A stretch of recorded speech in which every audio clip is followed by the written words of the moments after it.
So during an interview with the official PlayStation Magazine UK, John Bloch, the executive producer at Metro Exodus' Studio 4A Games, said their studio is particularly excited about the PS5's ray tracing abilities. Let's talk about it. I'm your superhero. There when you fall through it all, you can call on me. You can call on your superhero. Save you from this world, baby girl. Put it all on me. So today we're going to be talking about a few things. Mainly we'll be discussing the ray tracing abilities of the PS5 and what John Bloch from 4A Studios has to say about it. Another thing we'll be talking about is the new Batman Gotham Knights game that will be released on PS4 and PS5 next year in 2021. And the final thing we're going to talk about is one of the most anticipated game announcements of 2020, and that's the Suicide Squad game from Rocksteady Games, the creators of the Batman Arkham series. So before we get into the video, if you want, smash that like button if you want to support the video. Hit that subscribe button to support the channel and keep up with all the latest videos that we upload. And finally, hit that bell to be notified whenever I upload a new video or go live when I'm streaming any of my games. Alright, so let's read what it says here. Speaking during an interview with official PlayStation Magazine UK, John Bloch, executive producer at Metro Exodus' Studio 4A Games, has revealed that the studio is particularly excited to see ray tracing supported by Sony's upcoming PS5. Bloch revealed that the team is fully embracing the technology moving forward, and the fact that PS5 is supporting the feature is a huge thing for the team. He went on to say, "We are fully committed to ray tracing moving forward, and to see that available on the PS5 is probably the biggest feature we're excited about.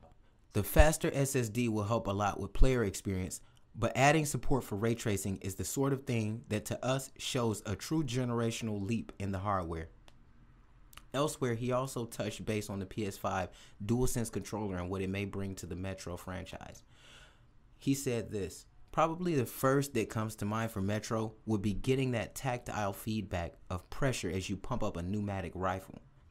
So if you are familiar with the Metro franchise, in those games you may have to pump up your flashlight and charge your flashlight whenever it goes out. You may have to pump up that pneumatic rifle like he suggested.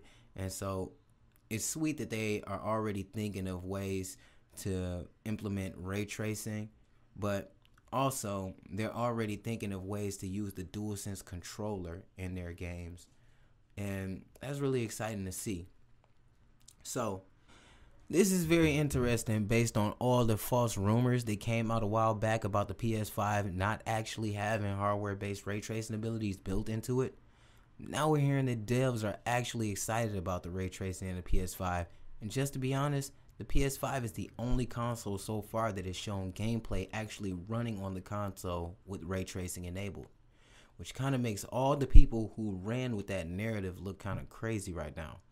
On the flip, we haven't seen anything from Microsoft's side, which is a little worrying going into the final 2 months before the release of these consoles, and we haven't seen one game running on the Xbox Series X.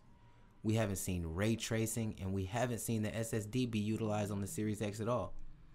This close to release, that is very troubling, especially since they were the first out the gate with their console reveal. We'll talk about that in another video. But now, let's get into our next topic. Today, Gotham Knights was revealed at the DC Fandom for release in 2021 for PS4 and PS5. Warner Bros. Montreal have been hard at work for the last 3 years developing this game, and it finally got a gameplay reveal and trailer today. So let's read what this new Gotham Knights story is all about. So, in this new game, Batman is dead. A new expansive criminal underworld has swept the streets of Gotham City. It's now up to the Batman family, Batgirl, Nightwing, Red Hood, and Robin to protect Gotham, bring hopes to its citizens, discipline to its cops, and fear to its criminals. From solving mysteries that connect the darkest chapters in the city's history to defeating notorious villains in epic confrontations, you must evolve into the new Dark Knight and save the streets from descent into chaos. Now, according to the devs, this game is not connected in any way to the Arkham series, so it's a standalone game separate from the previous games made by the team. Gotham Knights does feature a co-op system which you can play with your friends and they can assume the role of other protagonists, or you can choose the single player experience. Either one is fully playable from the beginning to the end. Now let's look at some of the characters available to play with, which we just mentioned earlier.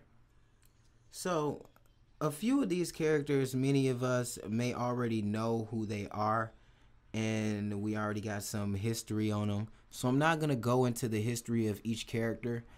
We'll do that in a separate video if we need to. If you guys want me to do a separate video talking about it, then, you know, let me know down in the comments, and we could do a breakdown of these characters so you guys can get a real feel for who they are and the importance of them being in the game. So the first person we got is Red Hood, who is Jason Todd, who used to be a Robin. We have Robin, who is Tim Drake. He's the youngest of the Batman family, but he's also the smartest. We got Batgirl, who is Barbara Gordon, who is Commissioner Gordon's daughter. We have Nightwing, who is Dick Grayson, who's basically one of the very first, if not the first Robin.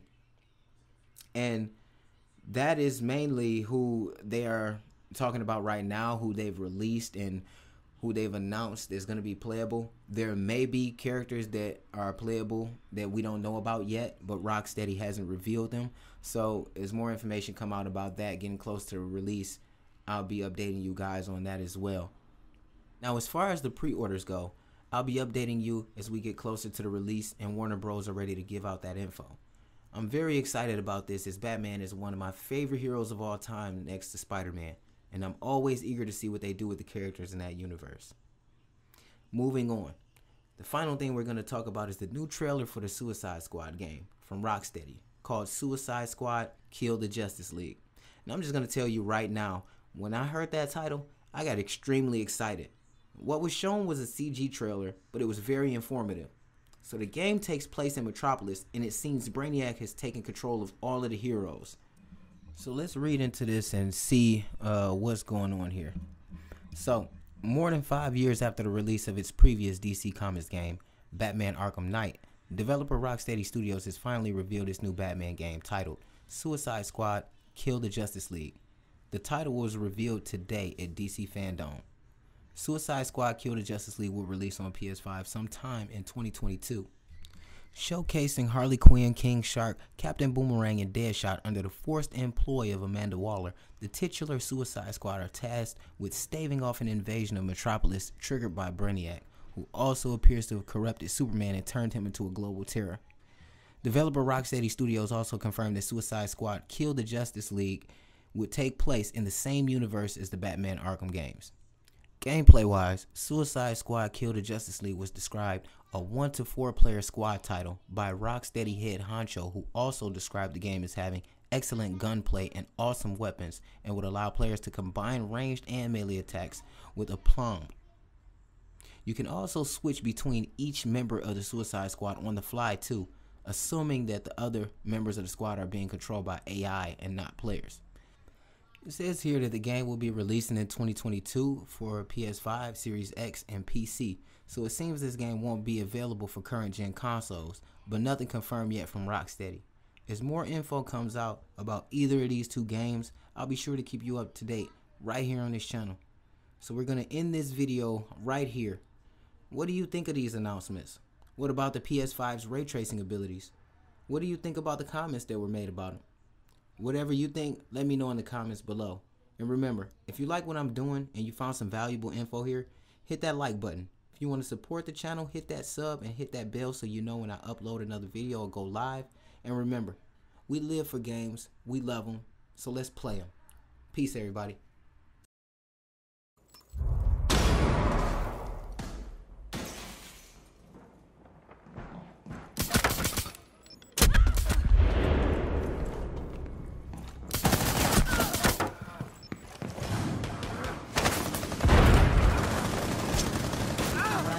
Hide.